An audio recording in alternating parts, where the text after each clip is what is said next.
You see, whenever you talk about electrostatics, you talk about electric charges. Whenever you talk about electrical charges, you talk about electric field.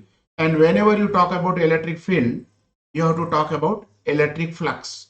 So today I am going to talk about what exactly the electric flux is. To understand the concept of electric flux, let us consider one example of liquid flow. So this is the container, this is a pipe through which the liquid is flowing out. So this is the direction of the liquid flow out of the pipe. The liquid is flowing out with some velocity, say v meters per second equals to velocity of liquid. Let us say the liquid is the water. So the water flow out of the pipe is a v meter per second. Here water flow nothing to do with the electric flux, but we are trying to understand the electric flux with the help of water flow in a pipe. The water is flowing with the v meter per second, and the area of this cross section is nothing but ds. So total water flow will depend upon the two factors. One is the velocity, another is the ds, that is the area of cross section. So volume of liquid, volume of water, that is volume of water flowing, is nothing but the area of cross section multiplied by velocity. So v into ds. This is nothing but volume of the liquid is flowing out through the pipe. This volume of the liquid flowing out is nothing but called water flux or liquid flux. So the water flux is given by product of the velocity of the liquid and the area cross section. But the amount of water flowing out of the pipe will depend upon the angle of ds with respect to the direction of water. Suppose now we tilt the pipe.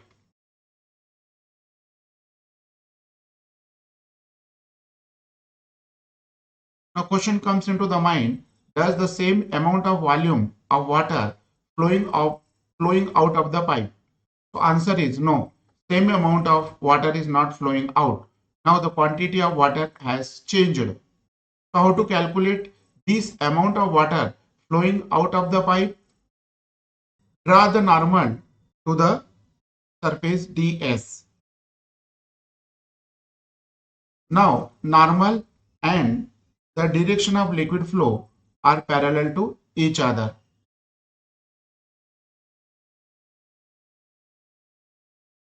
Suppose we tilt the area element by some suitable angle.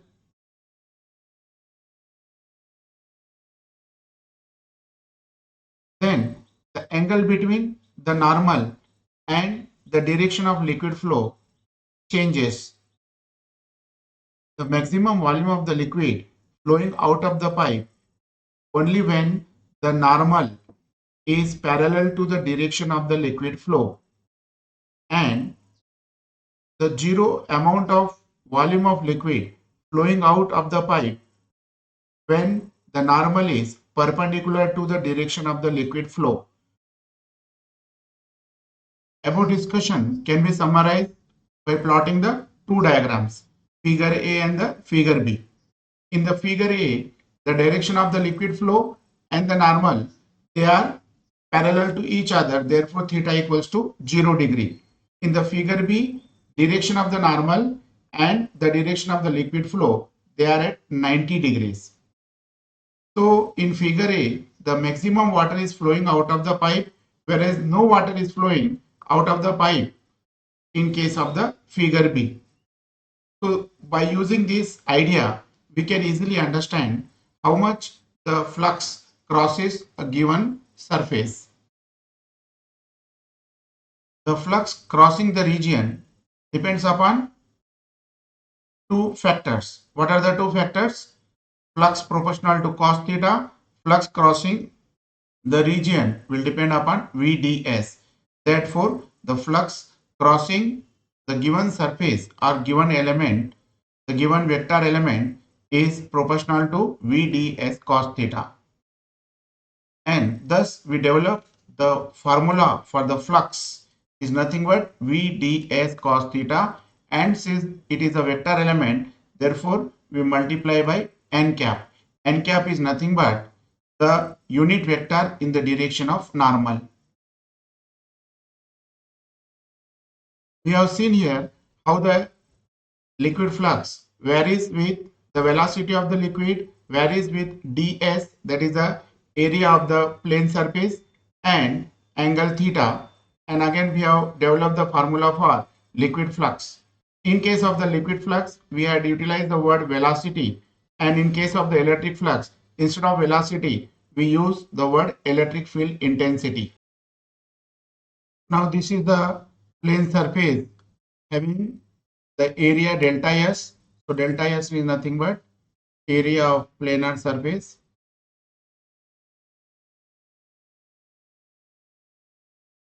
and these are nothing but electric field lines,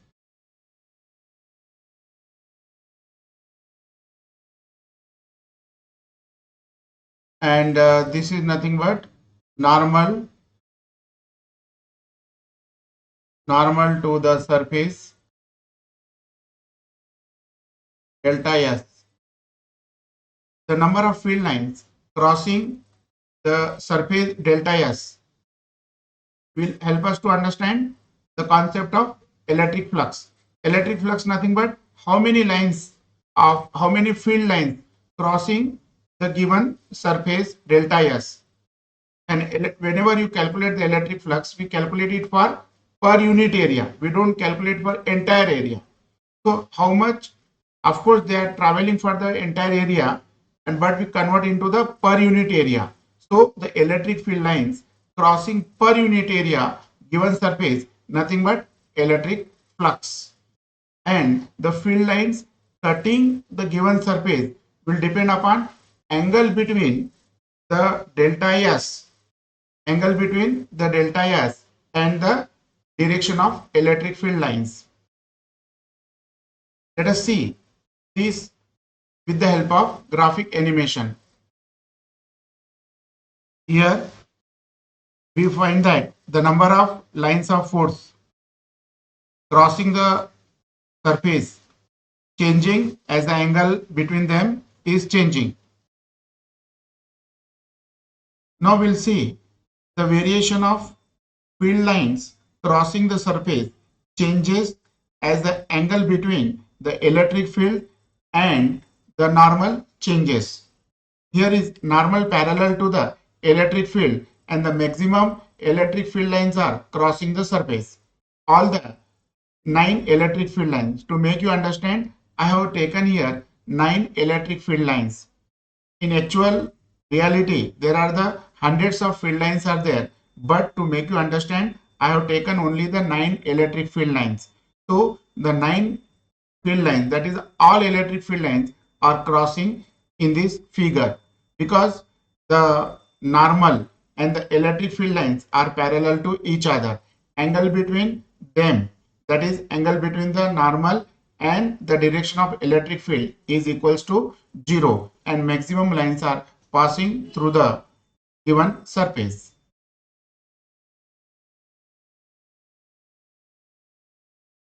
Here 8 field lines passing through the surface, and here in this diagram 7 field lines crossing the surface. Similarly, as we change the angle, here the 6 field lines because the angle has changed to the great level, and here the angle between the normal and electric field lines is 90 degrees, and the zero field lines are crossing the given plane surface delta S.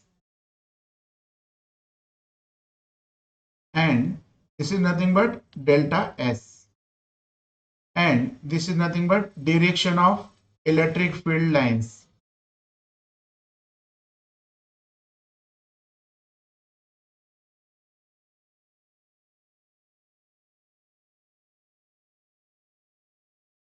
Here the direction of delta S is nothing but given by delta S multiplied by n cap.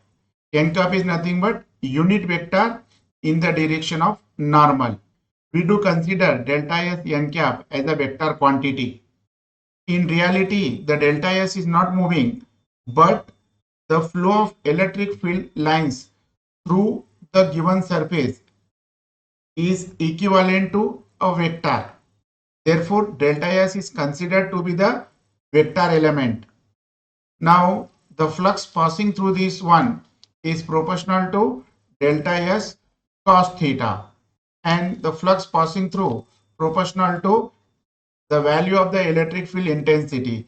Therefore, flux is equals to product of E delta S cos theta. For small element, instead of using phi symbol, delta phi also utilize. So delta phi equals to E delta S cos theta. And in vector notation, it can be written as E vector E dot delta S. So the flux is nothing but the scalar product of electric field and the vector area element delta S. This way the electric flux is obtained. Here SI unit for electric flux, that is the Newton per coulomb, and delta S is nothing but meter square. Therefore, therefore, the flux SI unit for the flux is nothing but Newton meter square per coulomb.